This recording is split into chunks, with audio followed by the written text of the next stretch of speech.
اگر زندگی میں مشکلات ہیں تو مشکلات سے بچنے کا حل ہی یہی ہے کہ حسبنا اللہ و نعم الوکیل پڑھا کرو۔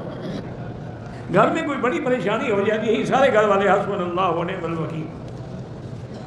دیکھو نا اس سے بڑی پریشانی کیا ہوگی کہ میدان احد میں قرآن پاک نے خود وہ منظر بیان کیا ہے کہ ایسا حالات ہو گئے کہ ان کے پاؤں ہل گئے، زلزلوا حتی یقول الرسول متی نصر اللہ الا ان نصر اللہ قریب۔ تو اس وقت بھی پھر صحابہ نے کیا پڑھا؟ حسبنا اللہ و نعم الوکیل۔ پھر قرآن کہتے ہیں جب انہوں نے پڑھا تو فانقلبوا بنعمۃ من اللہ وفضل لم یمسسہم سوء، اللہ نے ان کو نعمتوں سے بھی نوازا اور پھر اس کے بعد کوئی تکلیف نہیں ہوئی۔ تو یہ تو ایک بہت بڑی نعمت ہے اگر تمہیں قدر آئے۔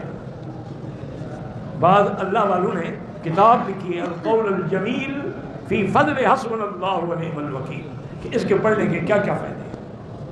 لیکن شرط یہی ہے میرے بھائی کہ جب پڑھو نا تو تنہائی میں اکیلے بیٹھ کے پورے یقین اور پورے اللہ پہ ذات کی طرف تصور کر کے پڑھیں، انشاءاللہ پھر دیکھیں مصیبتیں اڑ جائیں گی۔